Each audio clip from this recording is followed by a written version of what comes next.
Okay, so we're going to change this now, and we're going to start working a little bit on how to use the half volley to feed a dead ball into the front of the court. And we're going to start very simply. So what's going to happen, I'm going to come in front of you now, and very simply, you're going to hit a ghost on your backhand, and then I'm going to feed a pretty easy ball, because you're beginning at this, somewhere in this region, and I'm looking for you to come across, and again, you can use the bounce hit protocol if you find that helpful, but you're going to come across and you're going to try and just feed a drop shot in like I just did there. Now, that was a half volley drop shot. How much power was in the shot? How much was there for the opponent to hit when they got there? Right, so we've got to get to the point where you can hit this ghost and then read when to hit that little half volley, but you've got to feed it in there very, very tight with nothing on it, and you're going to use your fingers and your hand with no swing, and you're just going to use your legs to brace against that ball, and you're going to look at that bounce protocol. But again, even though you're doing a ghost and you're separate from the actual ball, as you come over here, I want you to then, as soon as you see I'm feeding the ball, start relating to the ball when it gets here or when it comes off my racket. Yeah, okay. And it's a visceral thing. It's a gut level relating to the ball. All right. So off you go. Go and do just any ghost over there, and then I'm going to feed a ball somewhere around this area, and you've got to meet it on the half volley, push it in there, okay, and then go and do your ghost. Okay. Off you go. Okay, now it's going to be deader than that. That's good. Try and get the width.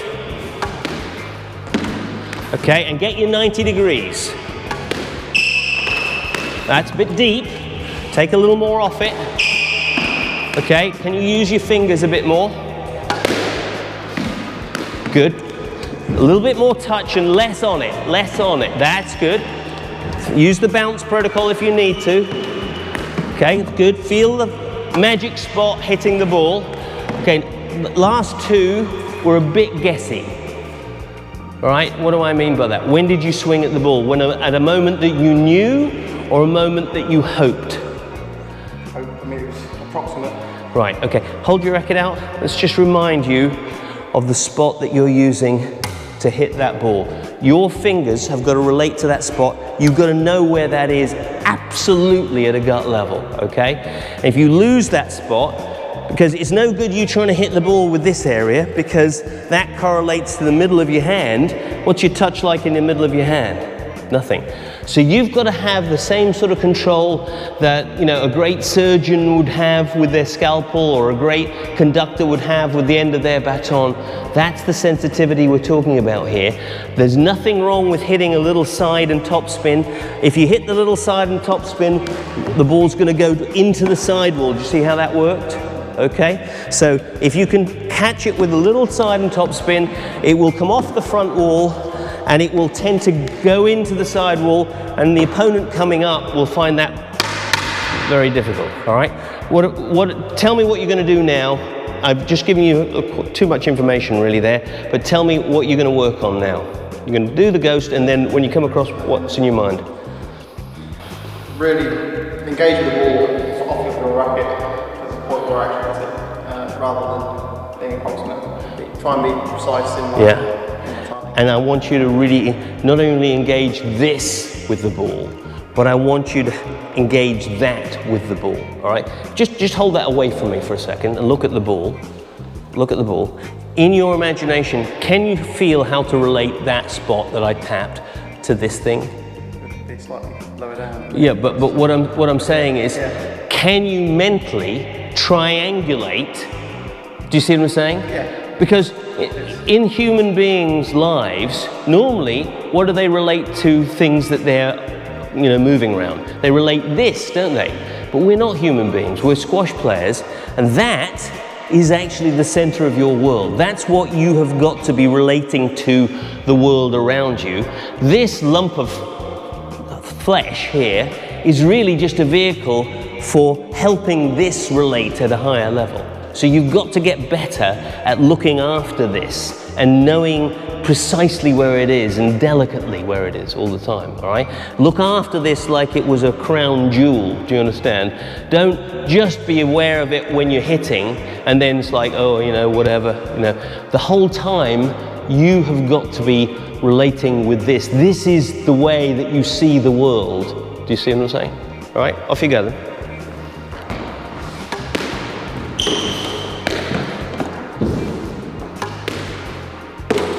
Good, feel those fingers touching that ball. Okay, a bit more top and side spin there. Okay, that's okay, there's nothing wrong with that. Do that again, top and side spin. When did you swing? Too early, all right? So let's get that. And are you loading the legs to come off as you do it? Or are you still arriving? Right, so let's just do a little bit of deceleration and loading to leave rather than just arriving. Okay, off you go. Feel your fingers relate to that ball. That's nice. That's too much, I'm sorry. I'm asking you to do something that's unreasonable there. Okay, when did you swing? And when you were swinging, did you feel as though you were using your fingers to control that spot? Okay, here we go.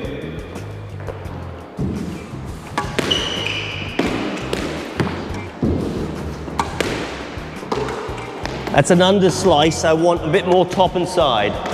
That's okay, yeah, keep working on that. Wait a little longer. Okay, say bounce to yourself a few times. That's a nice shot. A little less pace on it. It's got to die on the front wall. I like that a lot. To get that, you used a little bit more hands to get the feel of the pace. Do you understand? You didn't just use the muscles up here in the arm. These are much more gross motor skills. Down here is fine control. Do you understand? A few more.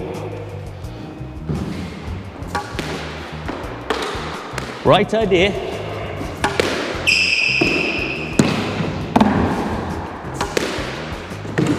When did you swing? What pace did you swing? Yeah, I think I'm getting there. I'm hitting it too early. So are you actually coming off as you're hitting that shot? And let me ask you this question. How important are the toes to a squash player's ability to control touch? Well, it's got to be extremely important because otherwise you're slightly... So if you've got very good overall control of your entire being, like a great gymnast has control of their balance, what happens to your capacity to feel if you've got good feel on your body movement as well? So have you thought about using your toes during this drill at all? Really, it's just moving along. So let's have a go. So early racket prep, but deceleration, toes and fingers. Right, off you go. How'd that feel? What was your distance from the ball? What was your distance from that ball? Slightly too close. You got a little bit of a habit of over-exaggerating how bad you were. You were fractionally too close. Of course, we're dealing at a very high level of squash, and so fractions matter, but don't over-exaggerate the way in which you think you could have been better. It's small increments I'm looking for. You don't have to be perfect at all. Off you go.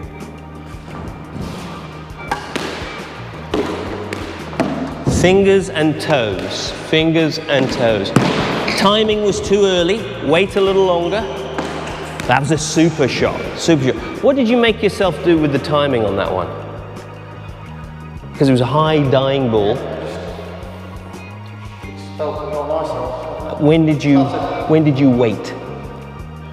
So you got there early. I was waiting from a lot earlier. And then you held it for a long time. Okay? Now we're going to change it up, and I'm going to do the same drill but faster feeds. So my balls are going to be hit a little firmer, and you're going to have to get the half volley on the firmer ball. All right? So off you go, do your ghost. Very nice. Too early. Time it. Use your right foot when you're stretching. Okay, and take the pace off even though you're rushing. Swung too early. You can wait a bit longer. Good. Wait a bit longer. Okay, that was a good try. Swung too early. Hold it a bit longer. Say bounce to yourself on these next ones. It's a good shot. Say bounce. I didn't see the half volley there. When did you swing and what speed did you swing? Good, you took something off there, I like that. Good. Take something off. Take even more off. Last one, because it's hard work. Take something off. Oh, it's a super shot. Okay, now, out of interest, have you ever practiced this before in your life? No. And how do you feel about that as a new potential weapon in your armory? I think that'd be something worth practicing. You're asking a question of somebody who's attacked you, and you're giving them a situation where you've given them no time and no bounce, and you're waiting for their response. Nobody does that. Nobody. Well, let me tell you. It's not a half volley. Yeah. Ever set in the middle of the court. Yeah, exactly. Right. So that little half volley, but you've got to learn to take it early, but take pace off it. It's an interesting concept, isn't it? Okay. Yeah. All right.